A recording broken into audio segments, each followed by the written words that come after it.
এই কারণেই হয়তো বলে প্রতিটা ঘটনারই দুটো করে দিক আছে। এই যে হনুমানে আমার এই পার্পেল অ্যালামন্ডা গাছের মেন ডালটা ভেঙে দিয়ে গেছে, এইটা যেমন আমার গাছের অনেক বড় একটা ক্ষতি, ঠিক তেমনই এই ডালগুলো থেকে নতুন নতুন কিন্তু আবার চারাও তৈরি করা যাবে। এটা কিন্তু একটা ভালো দিক।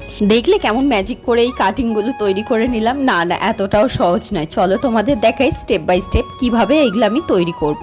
সবার প্রথমে হচ্ছে ডালের ব্রাউন অংশটা নেব। ওই যে সবুজ অংশটা মানে নরম অংশটা নিলে তার থেকে চারা কিন্তু তৈরি করা যাবে না।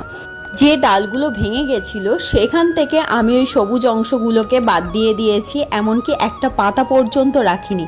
আর হ্যাঁ, এটা মনে রাখবে যে জিনিসটা দিয়ে কাটবে সেটা যেন একটু ধারালো হয়। মানে আমি একটা ব্লেড নিয়েছি, চাইলে কোনো রকম কাটার নিতে পারো। আমার ওই কাটারটাতে একদমই ধার ছিল না, সেই কারণে আমি এই ব্লেডটা ব্যবহার করছি। নিচের দিকটা যেন খুব শার্প, খানিকটা ক্যারাচে করে কাটতে পারলে আরও বেশি ভালো হবে। আর এই বাড়তি ডাল পাতাগুলো কিন্তু আমি মোটেই ফেলে দেবো না, এগুলো রেখে দেবো, যখন অন্য কোনো গাছ বসাবো গোড়ার দিকে দিয়ে দেবো। এবার রুট হরমোনটা প্রয়োগ করে ডালগুলোকে বসিয়ে দেবো। তবে হ্যাঁ, ডালগুলো বসানোর সময় মাথায় রাখবে কোনটা গোড়ার দিক কোনটা ডগের দিক। ভুল করেও যদি ডগের দিকে রুট হরমোন লাগিয়ে তোমরা বসিয়ে দাও তাহলে কিন্তু সেখান থেকে নতুন চারা তৈরি হবে না।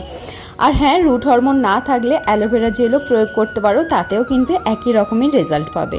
এবার এই কাটিংগুলোকে এমন জায়গায় রাখতে হবে যেখানে খুব বেশি রোদও না পায়, আবার বৃষ্টি হলে বৃষ্টির জলও যেন না বেশি পায়। প্রত্যেক দিন অল্প অল্প করে জল দিতে হবে আর একটু সময় ধরে অপেক্ষা করতে হবে।